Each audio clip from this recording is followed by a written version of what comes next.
My brother slept with my fiancée, my family tried forcing us back together. My revenge shocked them forever. I was reviewing mortality rates for our latest clinical trial when the fraud alert hit my phone. Unusual activity detected on your Platinum Rewards card ending in 8834. Merchant, The Windsor Hotel, Burlington, Vermont. Amount $1,847.23.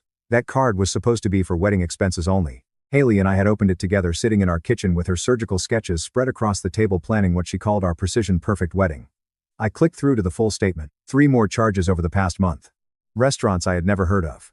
A jewelry store in Burlington.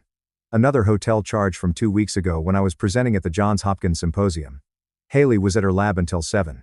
Or so she told me that morning, kissing my cheek while I made coffee, her fingers trailing across my shoulders in that way she did when she felt guilty about working late again. I had time. Our shared cloud account was still logged in on my laptop. She had been sloppy lately, leaving her tablet open, forgetting to log out of things. Stress from wedding planning, she had said. I scrolled through our photo backups first. Nothing unusual.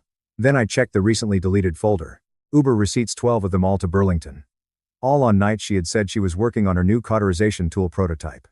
The same nights I had ordered takeout for one and fallen asleep to clinical journals. My brother Blake had been weird lately too. We had grabbed beers last week after he finished a back piece on some Netflix actor, and he kept checking his phone, smiling at the screen like an idiot. When I asked if he was seeing someone, he nearly choked on his iPod. Just work stuff, Griff. You know how it is. I did know how it was.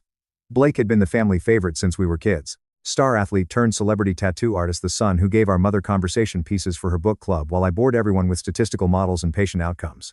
He was supposed to be my best man.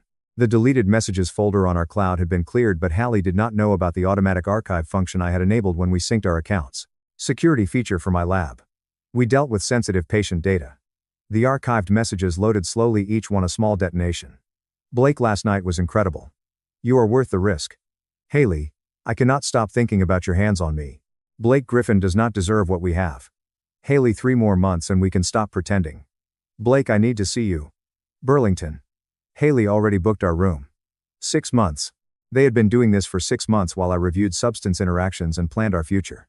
While Blake helped me pick out her engagement ring, knowing he had already had her in ways that should have been mine alone, I sat in my lab surrounded by data that made sense, by numbers that did not lie, and read every message.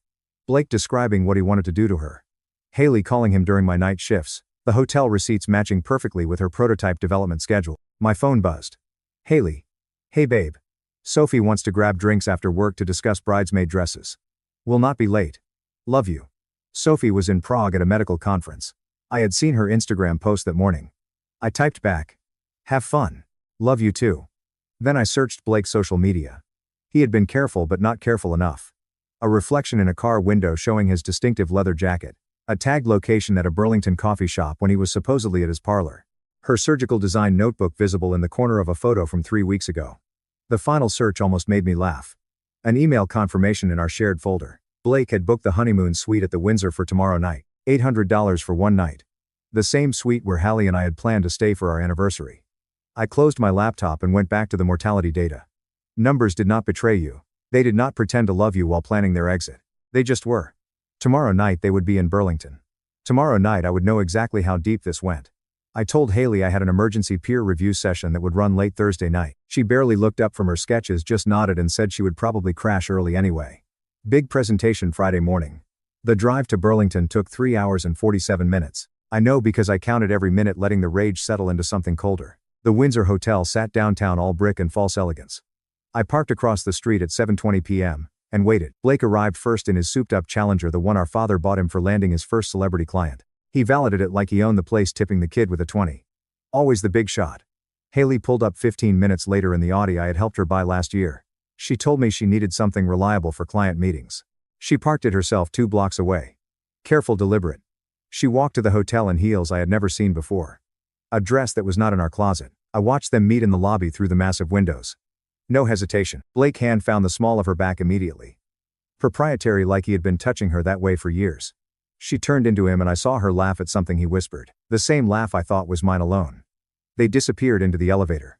8th floor honeymoon suite. I sat in my car for another hour photographing everyone who entered and left, building a timeline, creating evidence. Then I drove home.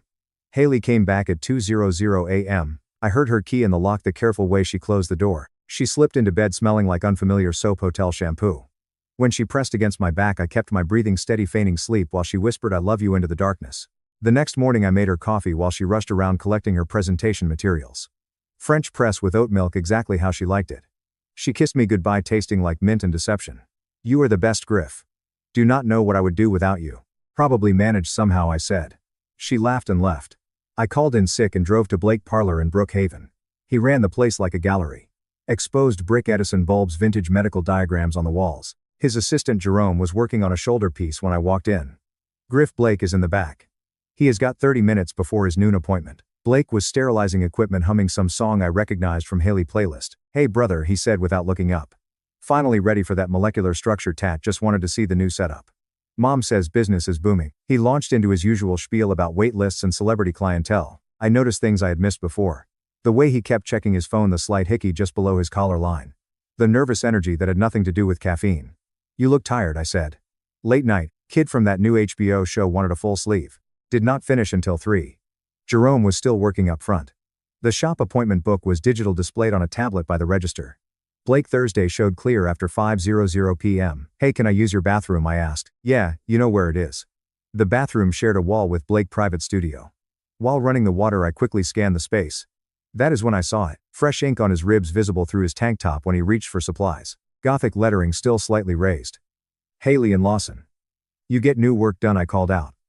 "Just some touch-ups," he said. "Personal stuff." I studied my brother as he worked. This person I had shared 31 years with. Protected him when kids mocked his dyslexia. Celebrated when he found his calling with art instead of academics.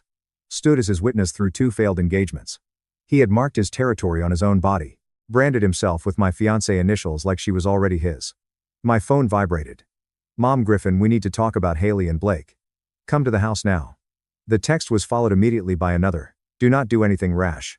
We can fix this as a family." I looked at Blake, still humming, still pretending. "I have got to go," I said. "Mom needs me." "Tell the Queen." I said. "Hey." Blake called out, not even looking up from his sketches. I left him there with her initials carved into his skin. The drive to my parents' house in Westfield took 20 minutes. Long enough for me to run through every possible scenario. Mom did not text like that unless she was in full judge mode, even retired.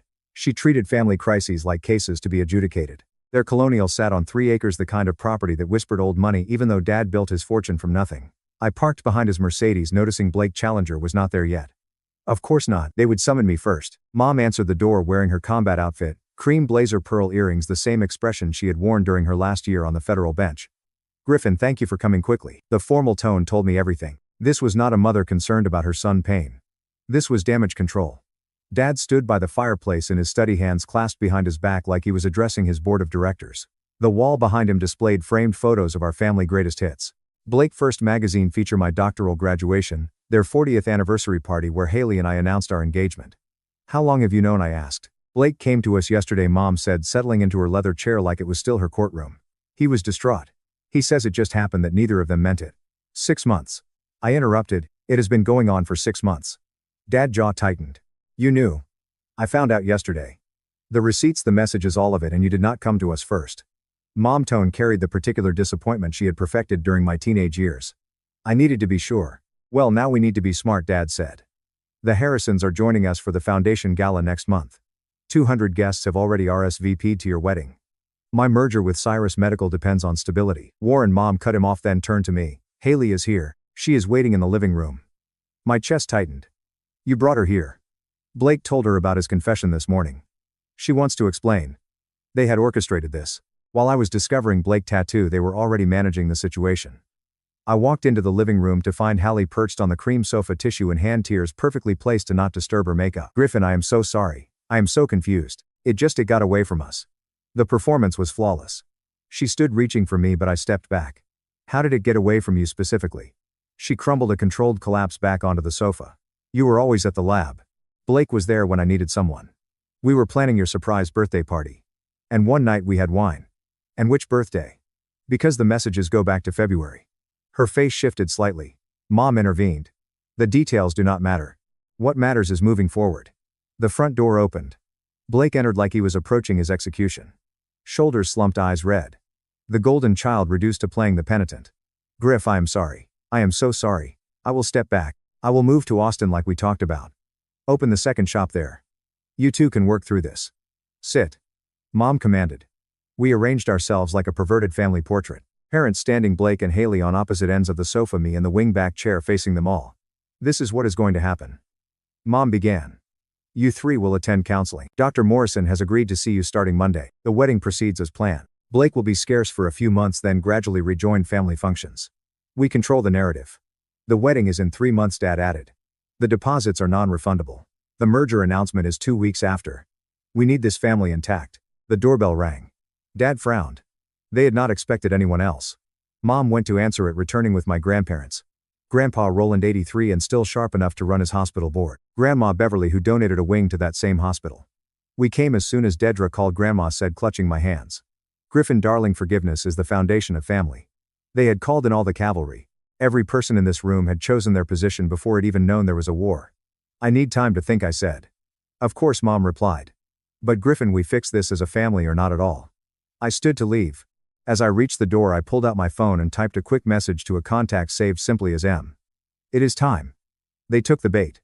The response was immediate. Everything is ready. Just say when. 2 weeks of manufactured forgiveness.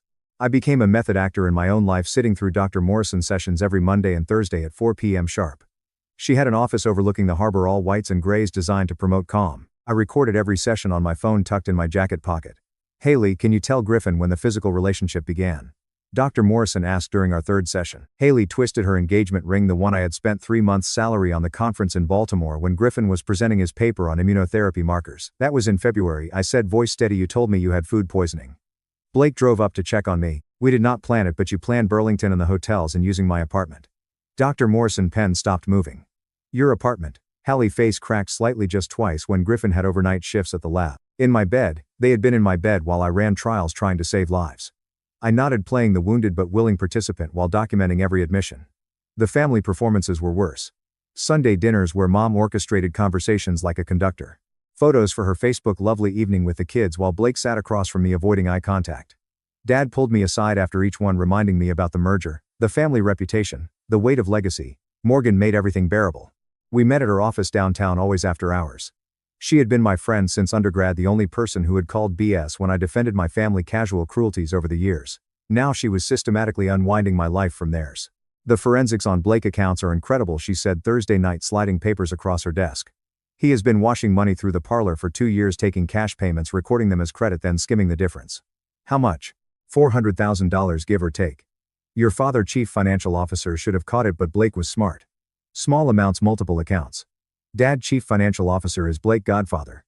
That explains it. She pulled up another screen. I have also found something interesting about Haley Company. She has been shopping her surgical designs to Blake clients without her partners knowing. 3 patents filed under just her name, not the company's. Industrial espionage, more like theft. Her employment contract gives the company rights to anything developed using their resources. I studied the woman across from me, Morgan, with her structured blazers and sharp eyes, who had spent 2 weeks helping me dismantle my life without asking for anything in return. Why are you doing this? I asked. She looked up from her laptop. Because someone should have done it for me 5 years ago when my ex-husband was hiding assets. Because you deserve better than what they are offering you. She paused. Because I have been half in love with you since junior year. And I am tired of watching you accept less than you are worth. The admission hung between us. Unexpected but not unwelcome. Morgan, do not. Not yet. Let us finish this first. We worked until midnight preparing documents, organizing evidence. She showed me how to legally extract myself from the family trust. How to donate my wedding fund without tax implications. How to transfer my shares in Dad Company to my 8-year-old niece Bella Education Trust, Blake daughter from his first marriage. The one genuinely innocent person in this mess. The family healing dinner is tomorrow, I said, packing up the files. You ready? My lawyer will be there with the contracts. Everything is in order. She stood, walked around the desk and straightened my collar. An intimate gesture that felt more real than 3 years with Haley. They are going to implode, she said. I know. You could just walk away. Take what is yours and leave. They would spin it. Make me the villain who could not forgive. Blake and Haley would end up together eventually, and my parents would welcome them back. I picked up the thumb drive containing everything. They want to control the narrative. Tomorrow I become the author. Morgan kissed my cheek soft and quick. Give them hell. I drove home to find Hallie trying on dresses for tomorrow dinner. Humming in our bedroom. Which one says healing, she asked, holding up 2 options. The blue one, I said. Definitely the blue, she smiled, believing we were healing, never suspecting she was choosing her costume for her own execution. Tomorrow at 7:00 p.m. At the Westfield Country Club in the private dining room my parents had booked for family reconciliation. I would burn it all down and I had all the matches I needed. The Westfield Country Club stood like a monument to old money and older secrets. My parents had been members for 30 years. The private dining room they booked overlooked the golf course where my father conducted half his business deals between shots. I arrived at 6:45 p.m. with a leather briefcase. Mom had texted earlier, "Dressy casual. We want warmth, not formality." I wore the charcoal suit Hallie had picked out for my last conference. Seemed fitting. The room was set for reconciliation. Soft lighting. Round table to avoid hierarchy. Bottles of wine already breathing. Mom had even ordered the same flowers from their anniversary party. Everything choreographed to manufacture healing. Blake arrived next wearing the navy blazer Mom bought him last Christmas. He nodded at me, attempted a smile that died halfway. The tattoo on his ribs was probably still healing. I wondered if it itched. Haley entered with my parents a united front. She wore the blue dress paired with the necklace I had given her for our first anniversary. Mom guided her to the seat beside mine, a calculated proximity meant to rebuild intimacy. Dad raised his glass once everyone was seated, to family, to forgiveness, to moving forward. We drank. The wine was excellent. Dad never skimped when appearances mattered. "Griffin," Mom began. "We thought you might want to share what you have been working through in therapy." I set down my glass and opened the briefcase. "Actually, I brought something to show you. Workbooks from Dr. Morrison." Hallie asked, her hand finding my knee under the table. "That is wonderful, babe." I pulled out my laptop and the thumb drive. The room had a presentation screen for board meetings. Dad had probably closed deals worth millions in this exact space. "What are you doing?" Blake's voice carried the first note of concern. I connected the laptop, opened the first file, being thorough, the screen illuminated with their first message exchange. February 3, 11:47 p.m. "Blake cannot stop thinking about tonight. Haley, delete this. Blake, no one will know." Mom wine glass stopped midway to her lips. I clicked through the messages methodically. Each one timestamped, geotagged. The hotel receipts appeared next. 12 visits to Burlington, 3 to Albany, 1 to Boston, when I thought Hallie was visiting her sister. "Griffin, stop," Dad commanded. I switched to the photos. Blake and Haley entering the Windsor Hotel, his hand on her back. The security footage I had purchased from a very accommodating night manager who did not appreciate cheaters. Then the audio from therapy. Haley's voice filled the room. "We used his apartment twice. His bed, I know it was wrong, but Blake made me feel alive in ways Griffin never could." Haley's hand left my knee. "The first time was in Griffin bed." Her recorded voice continued. "Blake said it was poetic justice that Griffin had everything handed to him while Blake had to fight for scraps." Blake stood. "Turn it off." "Not yet." I pulled up the financial documents. This is where it gets interesting. The embezzlement records appeared in neat columns. $400,000 over 24 months. Bank transfers, cash deposits, fraudulent receipts. "That is not." Blake started. "Your signature is on every document. Your personal account received every deposit." Dad's face went from red to white. I switched to Haley, patent filings. "And you have been stealing from your partners. 3 designs filed independently, developed with company resources." "How dare you to investigate me?" Hallie whispered. "How dare you sleep with my brother in my bed?" The door opened. My lawyer Harrison Pike entered carrying a folder. He had waited outside for exactly 20 minutes as planned. "Mr. Pike," Mom said, recognizing him from court. "This is a family matter." "Not anymore," I said. "Harrison, please distribute the documents." He handed out packets with surgical precision. Blake contained the fraud evidence and a notice that it would be filed with the Internal Revenue Service on Monday unless he confessed to Dad board. Haley included an eviction notice and a letter to her company ethics board. My parents received documentation showing I had legally severed all financial ties, transferred my inheritance to Bella Trust, and donated our entire $50,000 wedding fund to the Prometheus Women's Shelter. The shelter specifically helps women escaping manipulative families. I noted they were very grateful. "You cannot do this," Mom said, her judge voice cracking. "It is already done. Every signature filed, every transfer complete." I closed the laptop, placed the engagement ring on the table, and stood. "Griffin, wait." Haley reached for me. I walked to the door where a woman in a simple black dress stood waiting, her hand extended. "Hello, Morgan," my father said quietly, recognizing her at last. Morgan's hand was steady in mine as we walked through the country club marble lobby. Behind us, the private dining room had erupted into chaos. Mom commanding voice, Dad booming threats. Haley shrill denials. Blake had not said a word. He knew the evidence was bulletproof. "The courthouse closes at 8. Morgan said once we were in her car. "We have 40 minutes. You sure about this?" I asked. "I have been sure since junior year. You were the one who needed time to catch up." She was right. While I had been building a life with someone who viewed me as a safety net, Morgan had been there through my dissertation defense, my father heart attack, every family dinner where I had made excuses for their casual cruelties. She had seen me, not the role I played in their carefully constructed narrative. The courthouse was nearly empty. We had gotten the license 3 days earlier during the window when I was supposedly processing in therapy. The clerk who married us seemed amused by our urgency, but Morgan had brought witnesses, 2 partners from her firm who had stayed late to support her. Do you, Griffin, take Morgan to be your lawfully wedded wife? I do. No elaborate vows, no performance, just truth. By the time we signed the certificate, my phone had 37 missed calls. I turned it off. We spent our wedding night at Morgan apartment drinking champagne from coffee mugs, watching my family's social media meltdown on her laptop. Mom had tried damage control, first posting about private family matters and request for privacy during difficult times. But someone, probably Harrison assistant, had already leaked the screenshots. Blake, Instagram with 200,000 followers who loved his bad boy artist persona, exploded. Clients started pulling out immediately. The celebrity who had gotten work done last month posted a story. When your tattoo artist is also a thief and a home wrecker. Anyone know a good removal specialist? Haley Company released a statement by morning. They had conducted an internal review and discovered the patent violations. Her termination was effective immediately and they were pursuing legal action to reclaim the stolen designs. Dad merger collapsed by Thursday. Cyrus Medical Board did not appreciate the fraud scandal, especially once they learned Dad-owned son had been stealing from him for years. The due diligence revealed other discrepancies. Nothing illegal, just sloppy enough to spook investors. Mom lasted 2 weeks on the hospital board before resigning. Someone had forwarded the therapy recordings to the board chair, arguing that a former federal judge who had orchestrated a cover-up for adultery and embezzlement could not be trusted with donor funds. Blake got the worst of it. The Internal Revenue Service filing triggered an audit that discovered more than I had found. He had been taking cash payments to avoid taxes. Had not reported nearly $1 million in income over 5 years. The plea deal included 2 years of community service and restitution that would bankrupt his business. Haley moved back to Ohio, living with her parents while fighting the lawsuits. She tried calling me once 3 weeks later. Morgan answered my phone. He is unavailable. Morgan said simply, permanently. 6 months later, Morgan and I incorporated our consulting firm. She handled the forensic accounting. I managed data analysis. Our first client came through Harrison, a pharmaceutical company concerned about internal fraud. We found it along with 3 Food and Drug Administration violations they had not known about. The work felt clean. No pretense, no managing appearances, just numbers and truth. I ran into Blake once at a coffee shop downtown. He was doing court-ordered community service, teaching art at a youth center. The tattoo on his ribs had been covered with a black square. Artistic admission of guilt or simple practicality? I could not tell. Griffin, he said. Blake, I am sorry. For what it is worth. It is worth exactly what you paid for it, I said, taking my coffee and leaving. Mom sent a letter last week. Formal stationery, her judge handwriting. She wanted to reconcile, to rebuild.